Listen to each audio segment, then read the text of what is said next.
I'm Natalie from the NZBCA, and today's webinar we've got Lisa from Devon Consulting, and just so you know, we are recording this video, and we'll make it available afterwards for all our members to see.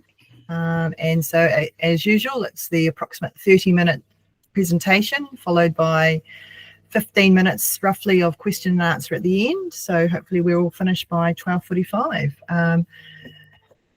So Lisa's going to talk to us from Japan today. She's hot and humid over there. Traveling, yes. Yeah, so when you're ready, take it away. Thank you, Natalie. So today I was just going to help give you a little bit of an idea around what's important within IT consultancy contracts. So as Natalie mentioned, I've got a background as a commercial contract specialist. So I've been working within the IT industry for over 25 years. Started in the early days with a lot of hands-on hardware, software, a little bit of training. Then I moved into an IT manager role. So at that point, I was working on the customer side of information technology and moving again into project and program manager roles where I was an infrastructure specialist and focused on putting technology into new buildings. I moved into a contracts manager role on the vendor side after that, and I was there for about 10 years. So my experience covers both customer and suppliers. And for the last 4 years, I've been working as a commercial contract specialist in my own company. So I've dealt with a lot of private and government contracts. So I do have a very broad understanding of what's expected from both sides. And I think that helps in terms of what I'm going to be able to show you today, as well as getting an understanding of, you know, what the customer's needing, but also what's really important to yourselves as consultancy firms. And just the last up point there, the most significant deal that I have worked on was in excess of $60 million Australian over the contract term.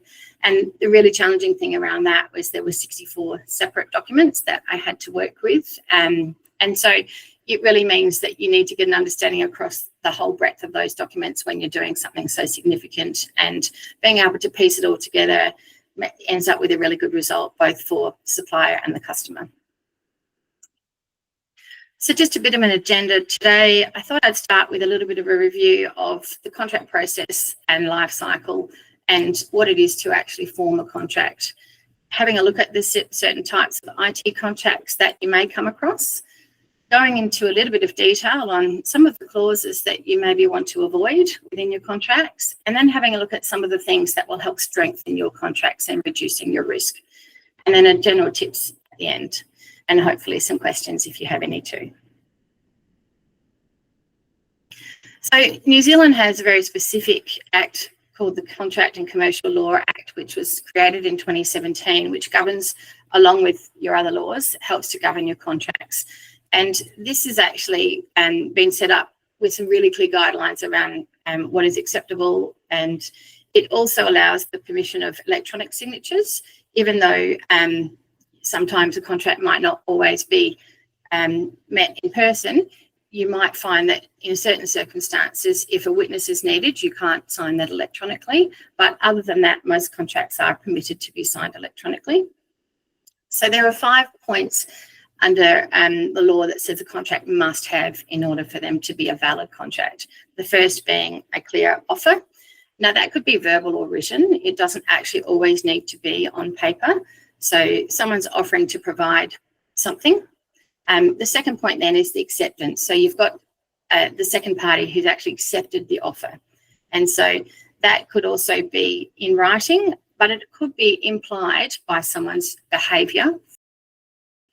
The third one is what they call consideration. And this is where you might have something that changes hands. In our case, it's most often payment on one side and services being delivered on the other. So generally there has to be an exchange of consideration. One person supplies one thing, i.e. services, someone else supplies the other, i.e. money to pay for those services. The fourth point there is that everyone has to have the intent to enter into a legal agreement. If someone thought that it was just merely a suggestion that you were going to go and drop something off at someone's house next week, it's not necessarily classified as a binding contract. There has to be the intent to create a legal agreement there.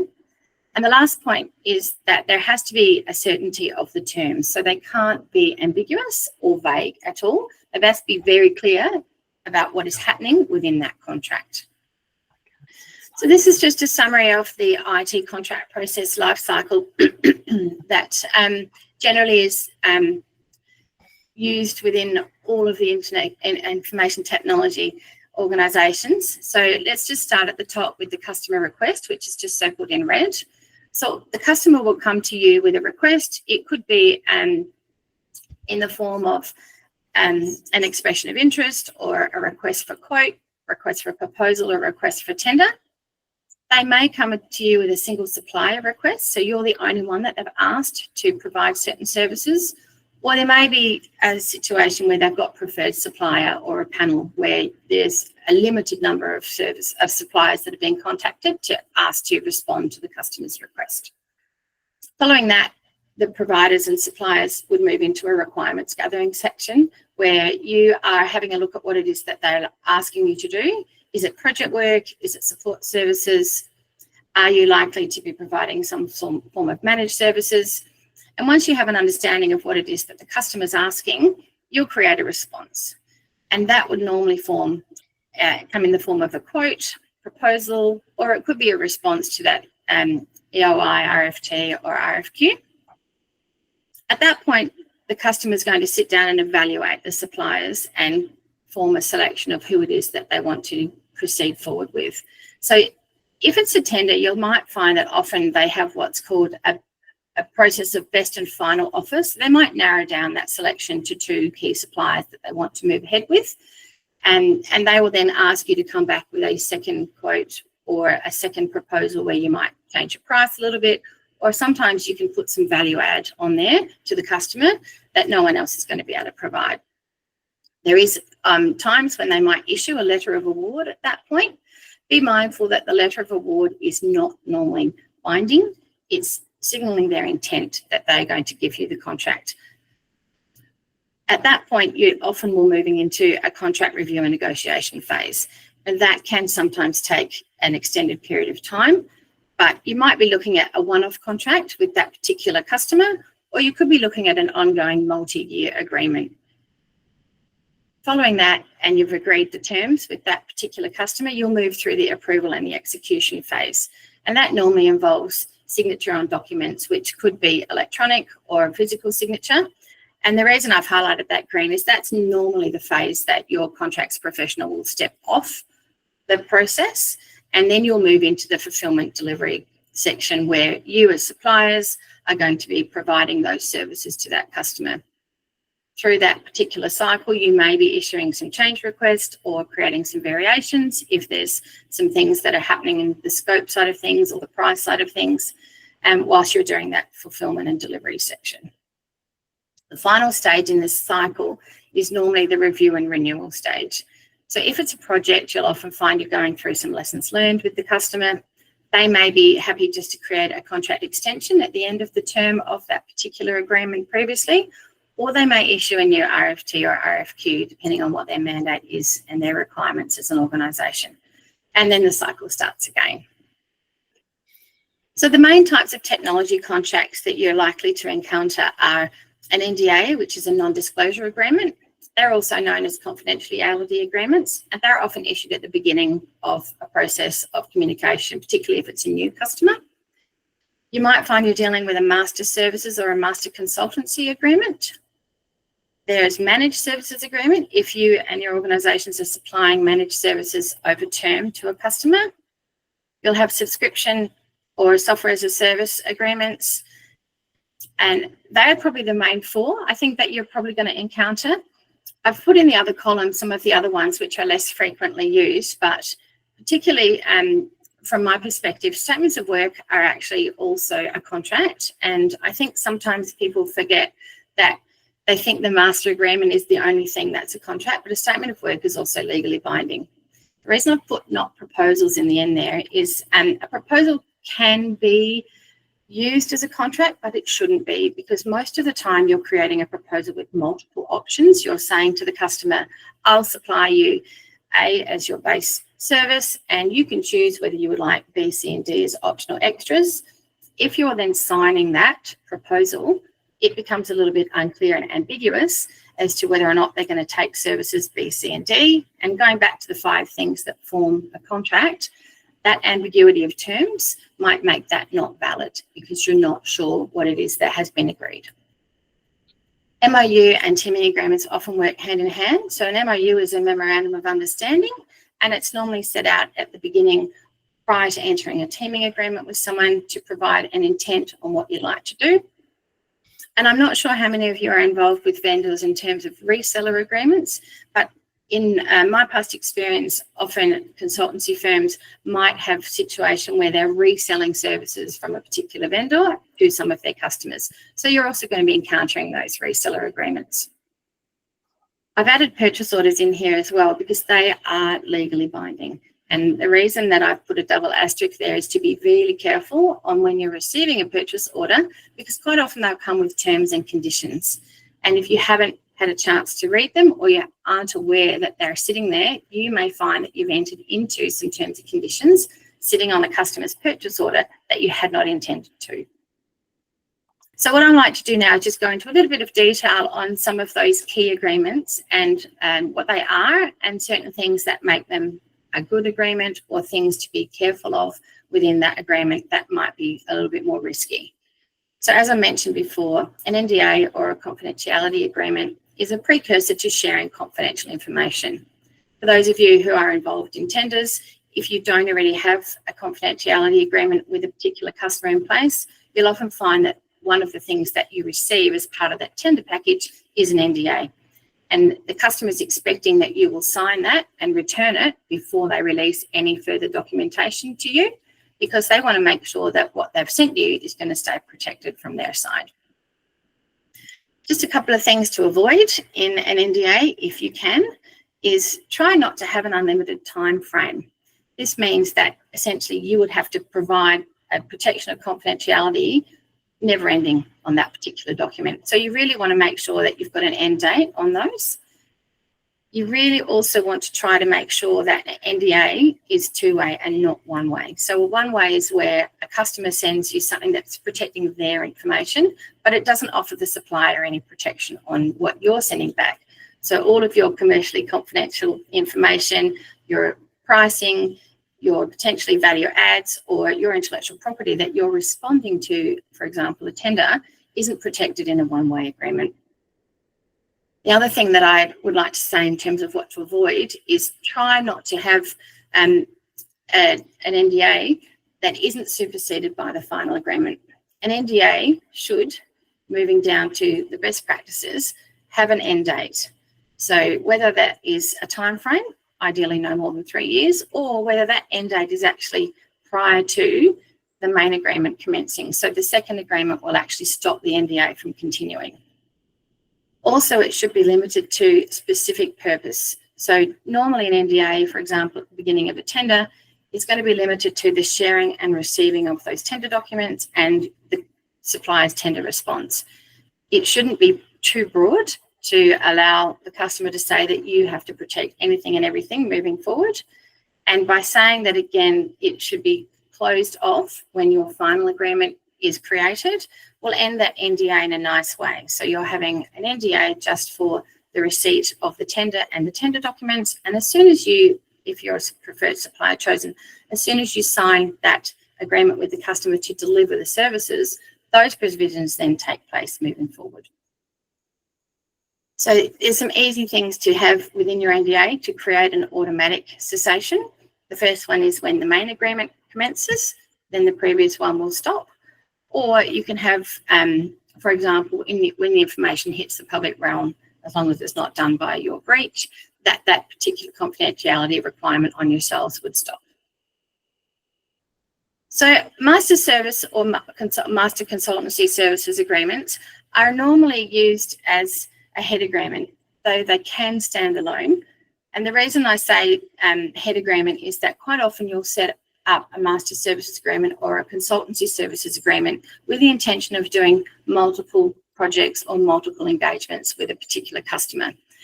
And in those head agreements, you're going to negotiate all of your terms that may be covering across your statements of work, for example, for 3 years. Then every time you're going to do an engagement, you would then create a separate statement of work, and you don't need to go through all of that negotiation process again and again. You're really just then having a look at what does this particular engagement consist of, and that's sitting on the statement of work, but the terms have already been agreed between you and the customer, their contract personnel or their legal personnel, and yours. And it's something that you can almost put to bed and not have to look at again unless you wanted to create variations.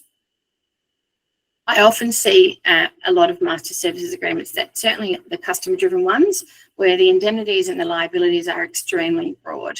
So the customer's creating your obligation and your liability, which actually might cover more than what is your remit or your risk. So be really careful to make sure that you're trying to limit those, and that you're not allowing the customer to say that you are liable for a whole pot of things that actually are not within your control. Another thing that's common, which you want to try to avoid, particularly when you are a service provider and intellectual property is really important to your business, is try not to let that intellectual property be assigned only to the customer.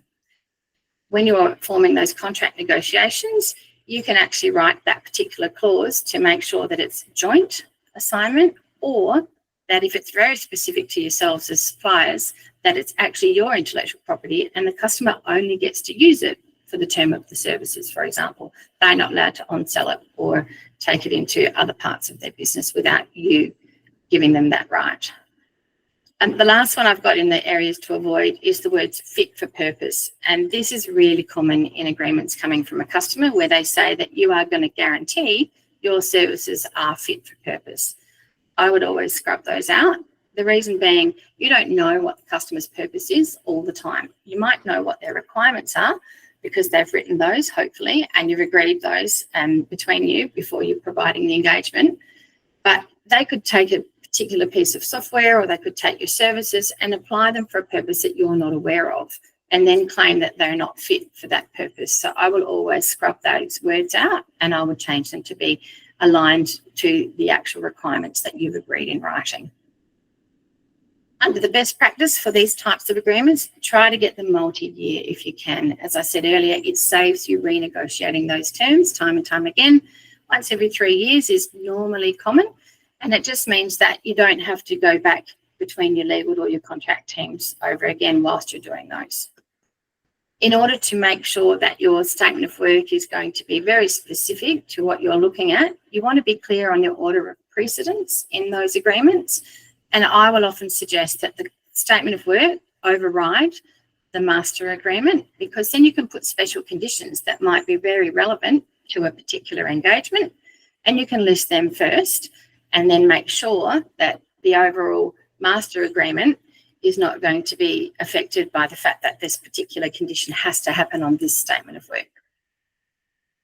As I mentioned earlier, liabilities and indemnities is a really big thing within the agreements, which exposes your risk. So a clause that I'll normally add through is one for proportionate liability. And this is where you're saying, if I've created something that's caused a little bit of concern or made myself liable, then I'm only going to be liable for the bit that I actually did. So if you only created 30% of the problem, you're not liable for 100% of the cost. You're only going to be proportionately liable for that 30% that was within your control or that was a result of your actions. Again, knowing a lot of you have consultancy businesses that's really reliant on your intellectual property, try to tie the payment of services to when you're going to transfer that intellectual property. So I will word that clause to say that the intellectual property is not going to transfer upon creation, it's going to transfer upon full payment by the customer. So if they don't pay you, they don't get the intellectual property. And another one here, which really helps your bottom line in terms of the income that you're bringing in, is building in an increase, an annual increase that might be tied back to your consumer price index or a wages price index. And if you build that into the head agreement, automatically every year you have the right to increase those fees. You don't have to keep coming back to the customer and saying, oh, I'm going to increase this by this. And they say, no, we don't want that. If it's in your head agreement, you've agreed already at the beginning. You're not revisiting that every year or every 6 months. You're just automatically then sending them a letter on that annual basis and saying, here is our new fees. Statements of work, as mentioned before, generally will define what it is around your engagement. So you're listing your scope, you're listing your price, you're listing the deliverables that you're actually going to provide to the customer. Usually they will operate under head agreement terms, as mentioned before, a master services agreement or a consultancy services agreement. Sometimes they're standalone, but I think if you've got your terms in a separate document, it means that you're not having to read through and review and negotiate them every time you're doing a new engagement. As many of you are probably aware, scope creep is common. So I like to be very, very clear on a statement of work as to what it is that you are doing in terms of your scope, your roles, who's responsible, whether it's the supplier or the customer. And so I've actually listed it under the areas to avoid as well as the best practice in terms of those responsibilities. Often you'll find the wording within a statement of work says us, we, you, and depending on who's reading it and what perspective they're coming from, they could misinterpret that. So I'll be very clear to list supplier name and customer name and then define who's doing what particular action. Don't have words that are a little bit vague that say delivery of documentation. You need to be saying supplier is responsible for provision of documentation, or customer is responsible for maintenance and provision of documentation. So you're just linking that responsibility back to who's doing it, and that will allow you to just ensure that the expectations are correct from the customer. They're not thinking you're doing all these things that you haven't budgeted for. That ultimately would cost you more money.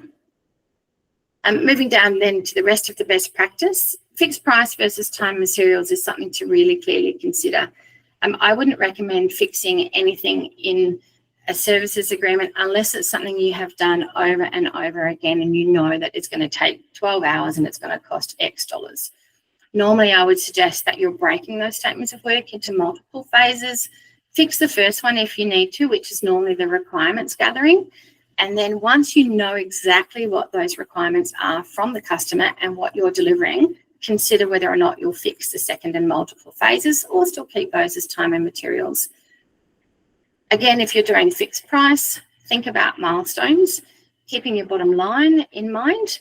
I'll often suggest if you're doing fixed price milestones that you actually have a percentage, normally 10%, payable upfront on signing so that you're getting some money straight away, improving your cash flow, and then making sure that the customer's got some skin in the game. So you've already taken some money as soon as you've signed the contract, and then the other milestones might be linked to your phase completion. Statement of work should always be driven from your proposal and quote. So often I'll keep those two templates very similar, and what you provided in your proposal that the customer's agreed, you're cutting and pasting into those scope areas of your statement of work or the price areas of your statement of work. So it shouldn't be that challenging to create that statement of work, but you're removing the ambiguity, taking away all of the sales pitch that might have sat under your proposal and only listing, and removing those optional things, listing only those things that they're actually going to be agreed, provided and delivered. I'll also throw in a rate card on the statements of work normally, because if there are additional services, they know upfront the customer has an expectation of what that will cost them. So staff augmentation is something that a lot of consultancy firms do, but you might use a slightly different name. But essentially, this is the hire of consulting staff for labour purposes only. So you may have an expert engineer or an expert architect who a customer wants to take into their staff for 2 days a week, for example. So you are providing augmentation to their staff. So an additional staff member per se. That could be someone sitting on site, they could be working remotely, but they are effectively acting as if they were a staff member of your customer. So in this case, I would be very, very clear on avoiding any kind of warranty on those services. They're hiring the person from yourselves for their skills and their professionalism, and that's really all that you would agree under any kind of warranty. I warrant that they will provide professional skill and labour in line with someone else of that particular role. You're not giving them a warranty of 90 days in case they don't like the services, or in any refunds at all in case someone says, oh, they didn't do what I asked. The reason for that is the staff augmentation is normally under the customer's control. They will direct what that person's doing on a day-to-day basis. So ultimately, it wouldn't be fair for yourselves to be responsible for what the customer has asked them to do. So under the best practice section, no warranty. It's a fee for service only. Limit your liability. Any liability should be just to make sure that that person is operating with due care and skill of a qualified professional. Again, try to build in those increases for any engagements that run over 12 months so that you can improve your cash flow by just issuing them a notice a year from now. If that person's sitting in the customer for more than a year, you're automatically going to get an increase on those fees 12 months down the track. So the last two that I just wanted to talk about are the Memorandum of Understanding and the teaming agreement. And as mentioned earlier, these go together very, very clearly. And I know that a lot of smaller consultancy firms do often want to partner with someone, whether it's on a response for a tender or whether it's a previous partnership that you've got going that you want to be delivering services to a particular customer. So the MOU really focuses on your intentions. I intend to provide services A, B, C. Party B might intend to provide C and D. But this is not going to list your legal requirements. And because of that, it's not classified as a contract and they're not legally binding. So please be mindful of that. It's listing what it is that you hope to happen with the second party as part of that collaboration. So because there are no legal obligations, just be aware that they're not going to be enforceable in court. So you can't turn around if someone doesn't hold up their end of an MOU and take them to court because they didn't do what they said. Under the best practice, they used as a building block or a precursor to another agreement, which is commonly a teaming agreement or sometimes referred to as partnership agreement. So the teaming agreement is when you've got two or more suppliers getting together to collaborate on a project or a bid for a customer. Ordinarily and best practice there is to make sure that there is a prime and a sub relationship. So someone's going to take that main control and someone else will be operating as a subcontractor.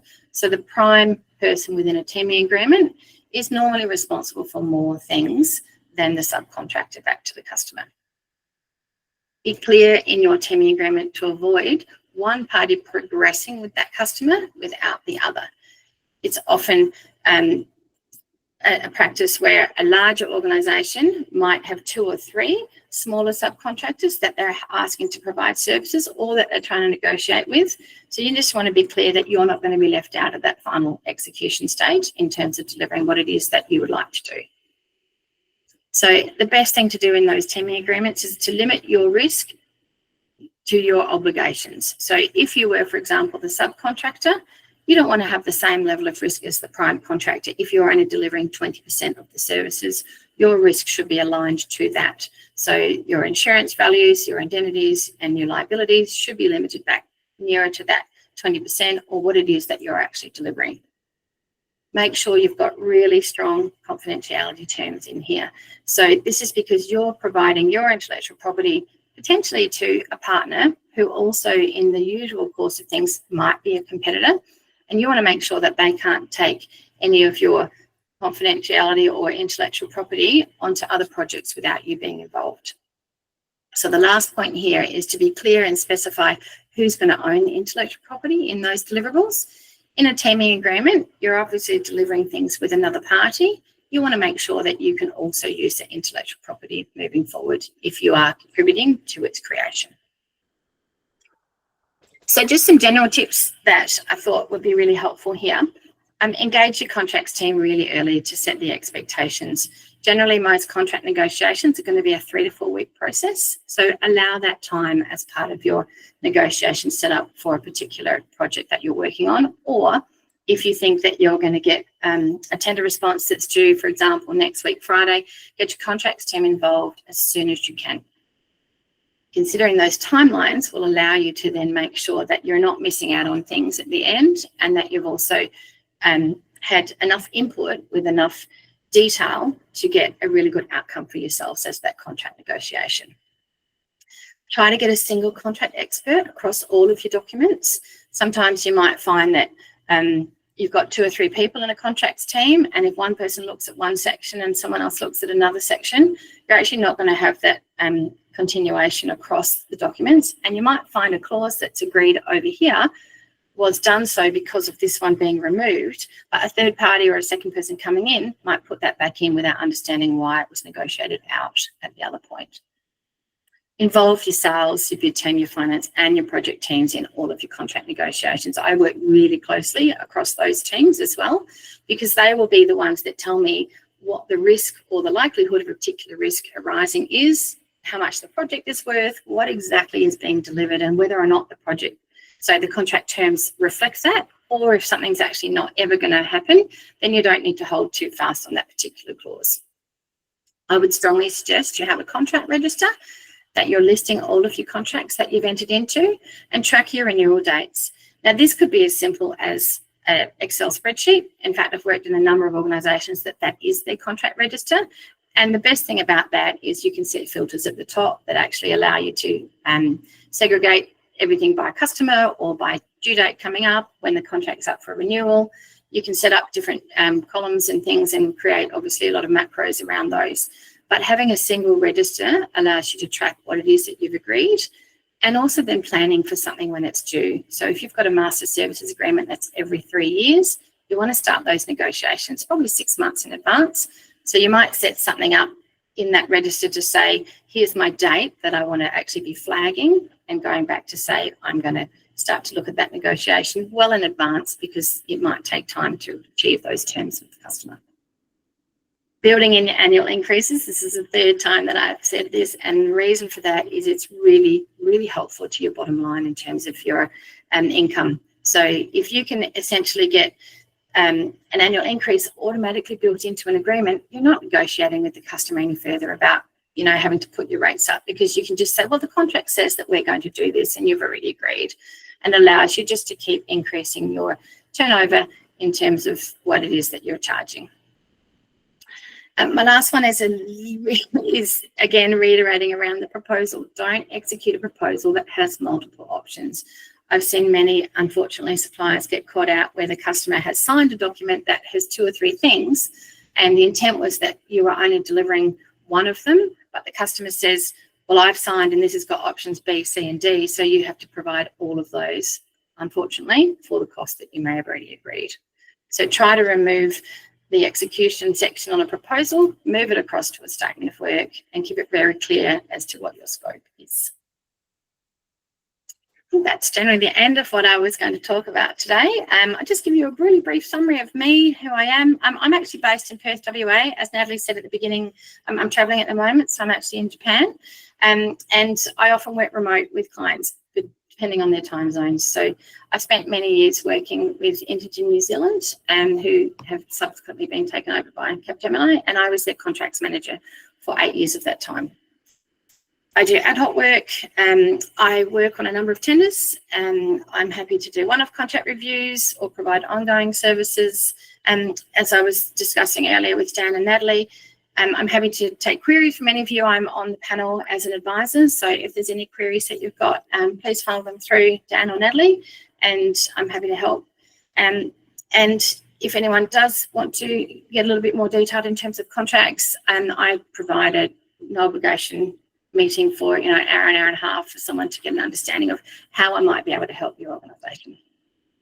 So I just want to say thank you all for your time, and I hope you've come away with a few learnings today, and maybe there's some things that you can have a look at your contracts and see how things might be improved or reduce your risk.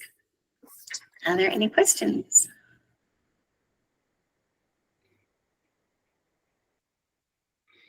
Alex. Hello, thanks a lot.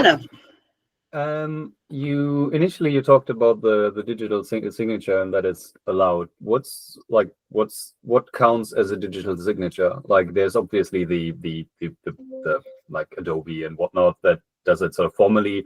I've also seen people like sign with a stylus on the touchscreen. Like, yes. Is that equally valid, or is there a difference? Yep, no, they are equally valid, and you'll also find that some people might have a saved signature and that they actually just cut and paste and insert onto a contract, and that is still also equally valid. Cool. So there's no point in spending too much money in any of those services. No, you don't have to.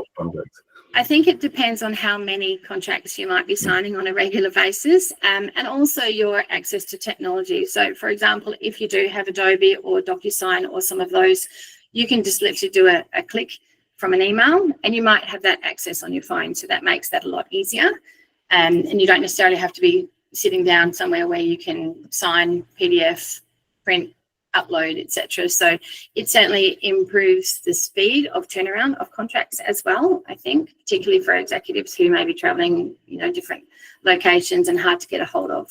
I know that the use of e-signatures just went through the roof dramatically through COVID, because obviously a lot of people weren't able to be in the same place signing documents. And they actually had to make a change to the laws in Australia at the time to allow certain documents to be signed without witnesses, or to be able to be witnessed over Teams meetings like this, because you can't always have people next to each other, certainly through COVID.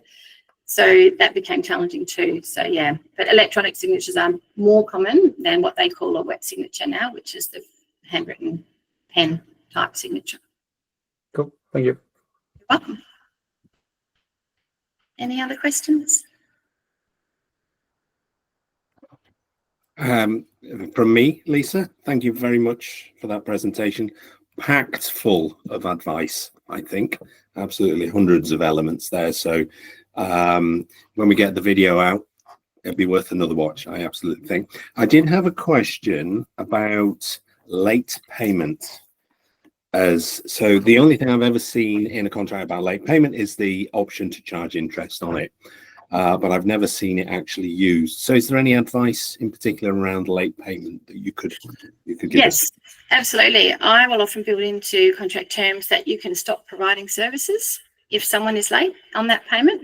So I'll also build in normally a clause that says that you have the right to charge them for a debt collector, and they have to pay the cost of you doing that. So you can build those in under your payment section to say that, yes, you're right, interest is a really common one.